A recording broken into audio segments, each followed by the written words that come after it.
नमस्कार मंडळी. आज 11 नोव्हेंबर.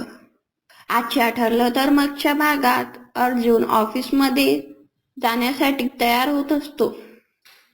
अहो, हे काय, तुम्ही निघालात पण का? तुला आज उशीर झाला ना उठायला? तुला मस्त गार झोप लागली असेल. मी काल तुला तुझ्या आईची साडी दिली होती ना, म्हणून तू एकदम शांत झोपली. अहो, कसलं काय, पहाटेपर्यंत तर जागीच होते मी. पहाटे झोप लागली मला म्हणून उशीर झाला उठायला. काय? का? नाही म्हणजे मला माझ्या मायेची ऊब वगैरे जाणवेल म्हणून तुम्ही मला ती साडी दिली होती ना. मी खरं सांगते, मला तसं काही जाणवलं नाही. कारण तू ठरवून टाकलंस की ती तुझी आई नाहीये आणि तुला तिला आई मानून सुद्धा घ्यायचं नाहीये. हो, का करेल मी असं? नाही, मला मान्य आहे तुम्हाला जे उत्तर हवंय ते मी दिलं नाही, पण मला जे मनापासून वाटत नाहीये ते मी का बोलू? सचिन दिल्लीला जाण्यासाठी तयारी करत असतो. अस्मी, मी जे हे नाईट शूट आणलेत ते तू माझ्या सुटकेसमध्ये टाकलेत का? हा, प्रोटीन बार तू टाकलंय. ते तिकडचं चार्जर दे ना मला, मी काय करतो? मी ना हँडबॅग मध्ये चार्जर ठेवतो. एअरपोर्टवर मला नेमकं काढावं लागेल. दे ना तिकडचं चार्जर. अस्मिता मात्र काहीच बोलत नसते. तुझा असा हा चेहरा बघून मला दिल्लीमध्ये चैन पडणार आहे का? मी माझी कॉन्फरन्स उरकणार आणि लगेच तुला परत भेटायला येणार. सॉरी, मी कॉन्फरन्स उरकणार, तुझ्यासाठी जरुरी शॉपिंग करणार आणि मग परत येणार, राईट? काय रे, मला वाटलं होतं तू इथे सुट्टी घेऊन आलायस, पण इथे तू US पेक्षा जास्त काम करतोय. हे सगळं मी आपल्या बाळाच्या फ्युचरसाठी करतोय की नाही? मग लाईक अ गुड गर्ल मला मस्त स्माइल करून बाय म्हण. बरं, पण मी एअरपोर्टहून म्हणेल. मी तुला सोडायला येणार आहे ना रे. अरे बघ, रस्ते किती खराब आहे माहित आहे ना तुला, आणि हे अशा अवस्थेत मी तुला गाडी मध्ये बसू देणार आहे नाही. Not done, nothing doing. मी जाईल, तू इथेच थांब. अर्जुन सायलीला म्हणतो की तुला फक्त अपोज करायचं आहे म्हणून असं बोलतेस ना तू. हे बघा, मी असं काहीही करत नाहीये. मलाही माझे आई बाबा हवेत ना, म्हणून कोणालाही मी माझे आई बाबा नाही मानू शकत. कोणाला म्हणजे मी दिलेल्या पुराव्याची काहीच किंमत नाहीये. तेवढ्यातच कल्पना काकू हाक मारते. चला. अस्मिता सचिनकडे हट्ट करते की अरे प्लीज ऐक ना, मला सोडून द्यायला येऊ दे ना रे, प्लीज. नाही अस्मी. प्रताप काका विचारतात की काय चाललंय तुमचं? बघा ना डॅड, ही मला एअरपोर्टवर येण्याचा हट्ट करून बसलीये. रस्त्यावर किती खड्डे असतात, माझी प्रेग्नेंट बायकोला स्ट्रेस नाही का येणार? आणि अस्मी, एक वेळ जर मी दिल्लीला ट्रेनने गेलो असतो ना, तर मी तुला येऊही दिलं असतं. तू अशी प्लॅटफॉर्मवर आणि मी असा ट्रेन मध्ये तू मला बाय करतेस. मी तुला बाय करताना दूर जातोय. How romantic, but not now. का स्टेशनवरच्या रस्त्यांवर खड्डे असतात का? काहीतरी उगाच कारण देतोय. बरं सचिन, तुला सोडायला ना आम्ही दोघी येतो. अर्जुन म्हणतो, मम्मा डॅड तुम्ही टेन्शन नका घेऊ, मी एक काम करतो, मी जिजूंना सोडतो. अरे यार थांबा, कोणीही यायची गरज नाहीये, मी ऑलरेडी कॅब बुक केलीये. मग कॅन्सल कर, आपण माझ्या गाडीने जातोय. अर्जुन, अरे तू बिझी माणूस आहेस, तुला कामं असतात, मी मॅनेज करतो, पण मी तुला सोडायला येतोय. That's final. सचिन भाऊजी, तुम्ही US ला हून आलात तेव्हा एअरपोर्ट वरही कोणाला येऊ नाही दिलं. मला नाही वाटत आता ही तुमचं ऐकतील. अजिबात नाही. अरे चला लवकर, ट्रॅफिक लागलं तर उशीर होईल. चल सचिन, हॅपी जर्नी. आणि सचिन, तू दिल्लीला गेल्यावर मला फोन कर. ॲटलिस्ट मेसेज तरी टाक. नक्की मेसेज कर, मी वाट बघतीये. तू करायचाच आहे. हा, हो हो करेल. झाले इन्स्ट्रक्शन देऊन, आता आम्ही निघू. चल चल ट्रॅफिक लागेल, असं म्हणून सचिन सगळ्यांना बाय करतो आणि निघतो. सायली मात्र विचारातच असते की माझ्याबद्दल माझ्या आईबाबाची शंका जात का नाहीये आणि मला कुठल्याच प्रश्नाचं उत्तर का नाही मिळत आहे. नाही नाही, असं हरू चालणार नाहीये मला. मधुभाऊ सांगतात ना तसंच लढावं लागणार आहे. जर मैनावती आणि सदाशिव जर यांची केस असते तर यांनी काय केलं असतं. केसचा सगळ्या बाजूंनी विचार करायला हवा. कुठलीही क्ल्यू सोडता कामा नये, कारण कुठला धागा आपल्याला कुठपर्यंत घेऊन जाईल हे आपल्याला आधी माहित नसतं. सायलीला आठवतं की अर्जुनने मधुभाऊच्या केससाठी अर्जुन आश्रमात गेला होता पुरावे गोळा करण्यासाठी. ती अर्जुनचा फोटो हातात घेते आणि म्हणते की माझ्याशी कितीही भांडलात ना तुम्ही, तरीही तुम्ही मलाच मदत करता आणि तुम्ही जशी मधुभाऊंची केस सोडवण्यासाठी आश्रमात गेले होतात ना, तसा आता मला मैनावती आणि सदाशिव यांच्या घरी जावं लागणार. त्यांच्या घराची किल्ली कशी मिळवायची. तेव्हा तिला आयडिया येते. ती किचन मध्ये येते आणि शिरा बनवायची तयारी करू लागते. सायली ताई, आज काय स्पेशल बनवताय. त्या बनवतीये, आईला आवडतो ना, तर बोलून आणता का आईला. मैनावती ताई येतात. सायली, तू बोलवलंस का ग मला. आई, हे बघ मी तुझ्यासाठी काय केलंय, ड्रायफ्रूट घातलेला शिरा. अगं बाई, मला आज शिरा खावं असं वाटत होतं. लय गुणाची ग माय. बरं आई, आता इथे बसून निवांत संपवा शिरा, अजिबात घाई नको करू. सायले, शिऱ्याबरोबर थोडा घुटभर चहा मिळाला असता ना तर खूप मज्जा आली असती. आणि विमलताई, थोडीशी जास्तीची साखर आणि आलं थोडं करेल. आणि विमलताई, आईला जर आणखीन शिरा लागला ना तर बनवून द्या. अगं कशाला, एवढ्यातच होते की. सचिन अर्जुनला गाडी थांबवण्यासाठी सांगतो. अर्जुन, इथेच थांबव, थांब थांब. काय रे, काय झालं. अरे काही नाही, मी इथूनच कॅबने जातो.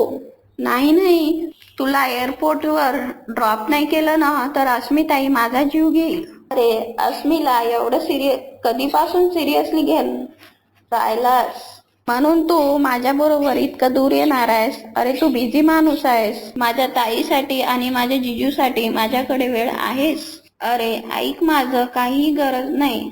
अर्जुनला फोन येतो की देशपांडेची मीटिंग आत्ताच आहे. तर ठीक आहे, तुम्ही त्यांना बसायचं सांगा, नाहीतर मीटिंग चालू करा, मी येतोच. तुझी आता मीटिंग आहे, ती सोडून तुम्हाला एअरपोर्टला ड्रॉप करायला येतोय. नॉट डन, मी इथेच उतरतोय आणि तू तुझ्या मीटिंगला जातोय. अरे हे बघ, मी कॅनडा आणि US ला असल्यापासून मला एकट्यातच ट्रॅव्हलिंग करण्याची सवय झालीये. आई, तू तुझ्या कामावर जा, तर मी तुझ्या कामाच्या मध्ये अडा घालतोय याची मला खूप भीती वाटेल. पण काळजी घे, सावकाश जा. अर्जुन पुढे निघून जातो. सचिन साक्षीजवळ जातो. मला वाटलं की तू येतोस की नाही. की समीरा शेखर कुणाची फोन लावतो आणि कन्फर्म करून घेतो की देशपांडेची मीटिंग कॅन्सल झालीये का. चला मग, आता मला जिजूंना सोडता येईल. एअरपोर्टवर अर्जुन त्याची कार मागे घेतो आणि सचिनला इकडे तिकडे बघायला लागतो. सचिन बघतो की अर्जुन येत आहे. तो खाली झुकतो. आई ग, काय झालंय. सचिन, काहीतरी उठतंय. बघतो. चल निघूया, लेट्स गो. सचिन घाई करतो निघण्याची. अर्जुन मागे बघतो. आय थिंक सो त्याची कॅब त्याला मिळाली असेल. सायली तिच्या खोट्या आईबाबाच्या रूम मध्ये जाते आणि सामान बघायला लागते. गाडीच्या काठाला चाब्याची गाठ बांधलेली असते. या तर लोखंडेच्या घराच्याच किल्ल्या असणार. प्रिया तिच्याकडे लक्ष ठेवून असते. सायलीच्या हातून चाब्या खाली पडतात. ती लक्ष नसल्यासारखं दाखवते आणि हॉलमध्ये चालली जाते. प्रिया सोप्यावर येऊन बसते. मैनावती ताई शिरा खात असते.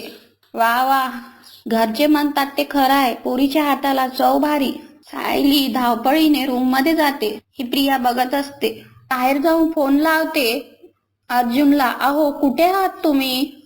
हे काय, मी गेटच्या बाहेरच आहे, पोचतोय. तिथेच थांबा, मी येतेय. हे सगळं बोलणं प्रिया लपून ऐकत असते. आपल्याला पटकन जायचंय आता. आता मला घरी येऊन आराम करायचाय. मी खूप दमलोय ग. आराम नंतर करा ना, आपल्याला जायचंय. आपल्याला त्यांच्या घरी आज जावंच लागणार. पण कुणाच्या? हे सगळं मी तुम्हाला नंतर सांगते. मी निघते. सायली निघून जाते. प्रिया विचार करते की त्यांच्या घरी म्हणजे तेव्हा तिला आठवतं की सायली गेस्ट रूम मधून आली होती. म्हणजे ती सदाशिवच्या घराची किल्ली असेल का? म्हणजे आता अर्जुन सायली त्यांच्या घरात शोधाशोध करणार. तिथे मी लोखंडेची मुलगी असण्याचा पुरावा नक्कीच सापडेल. नाही, असं करून नाही चालणार. मला ताबडतोब काहीतरी करावं लागणार. मैनावती ताई शिरा खात असते. प्रिया तिच्याजवळ जाते. विचार करते की एक हादाड तिकडे अर्जुन सायली तुझ्या घरात घुसताय. तू ताबडतोब तिथे जा आणि त्यांना थांबव. प्रिया मैनावती ताईंना विचारते की अजून वाढू का शिरा? तू बनवला नाही ना? आईजीच्या जीवावर बायजी उदार. प्रिया तिथून निघून जाते. मग ती मन मोकळ्याने शिरा खाते. प्रिया बघते की ती मैनावती ताईचा मोबाईल त्यांच्या जवळ आहे. ती बाहेर जाऊन मैनावती ताईच्या फोनवर फोन लावते. काय अननोन नंबर? सायलीच्या बाबांनी केला की काय मला परत फोन? हा हॅलो मम्मी. अगं मी टीना बोलतीये. अगं तुझं नाव कसं काय नाही आलं ग याच्यावर? कुठल्या वेगळ्या नंबरहून फोन केला की काय तू? ते इम्पॉर्टंट नाही आहे मम्मी. तुला माहित आहे मी आपल्या घराहून जात होते. बघते तर काय आपल्या घराचं दार उघडं होतं. मम्मी आपल्या घरात गुंड शिरले. काय? मग मी काय खोटं बोलतेय का मम्मी? गटवळे तू तिथे होतीस तर तुझ्या हातापायाला काय मेहंदी लागली होती की काय? जायचं ना तू आतमध्ये. ते सोनाली ताईंनी पैसे घेतले होते ना उधार, ते वसूल करायला आले असणार. मी कशाला मध्ये पडू? हाय रे कर्म माझ्या. अगं टीने आपलं घर लुटलं जाईल ना. तेच तर सांगतेय, लवकर जाऊन बघ. मम्मी धाव नाही तर एक पण गोष्ट जाग्यावर मिळणार नाही तुला. जा लवकर. लगेच गेली नाही ना तर दुकान पण गेलं आणि घर पण गेलं. नाही. प्रिया फोन ठेवून टाकते. घरी गुंड शिरले. मशीन घेऊन जातील माझी पाटी भांडी कुंडी सगळं घेऊन जातील. आता काय करू मी? तिकडं जाऊन बघायला पाहिजे. मैनावती ताई उठतच असते तेव्हा त्यांना समजतं की पैसे कुठे आहेत माझ्याकडे रिक्षानं जायला. काय करू रे देवा? सायली कार मध्ये येऊन बसते. चला. हो पण कुठे? अहो असं काय करताय? मी कधी तुम्हाला प्रश्न विचारते का की मला कुठे नेताय? केलं असतं डोळे मिटून तुझ्यासोबत आलो असतो. पण काय ना, डोळे मिटून मला गाडी चालवता येणार नाही. हाय ना बायको. आणि सगळ्यात मेन म्हणजे कोणत्या रस्त्याने आपल्याला जायचंय, कुठे जायचंय हे मला माहीतच नसेल तर गाडी कुठे घेऊन जाऊ मी? श्रद्धा टेलरच्या रस्त्याने जायचंय आपल्याला. म्हणजे तुझ्या आईबाबाच्या घरी? का? अहो असं काय करताय? त्यांनी आपल्याला चुकीचा पत्ता दिला, चुकीचा नंबर दिला. मग मी काय शांत बसायचं आहे का? तिकडे जाऊन बघायला नको का त्यांच्या घरात काही मिळतंय का? तुम्ही येणार आहात की नाही? का मी त्या दिवसाने चालत निघू आणि मला पत्ता शोधता येईल? येतो लगेच रागावू नकोस. पण मला सांग, आपण तिथे गेल्यावर काय करणार आहोत? त्या दाराच्या कुलपाला आपण हाय हॅलो बाय असं म्हणून परत येऊ. कारण आत जाता येणार नाही ना आपल्याला. सायली तिच्या पर्स मधल्या चाब्या काढते आणि दाखवते की येणार. हे त्यांच्या घराची किल्ली तुझ्याकडे कशी? सायली सगळं सांगते अर्जुनला. सायली 2.0 क्या बात आहे. नाही म्हणजे हे सगळं माझ्या डोक्यात आलंच नसतं आणि तू करून मोकळी झालीस. वा. आता चलायचं का गप्पा मारतच राहणार आहेस? तर प्रेक्षकांनो, पुढील भागात मैनावती ताई आणि प्रिया दोघीही निघालेले असतात. एकीकडे अर्जुन आणि सायली पोहोचतात. अर्जुन सायलीला विचारतो की हे घर बघून तुला काही आठवतंय का? रियाची कार बंद पडते. ती ऑटो रिक्षाने जाते. थिएटरची मागची गल्ली असं सांगते. अर्जुन आणि सायली सगळं सामान बघतात. व्हिडिओ आवडला असेल तर लाईक करा, सबस्क्राईब करा. भेटूया पुढील भागात.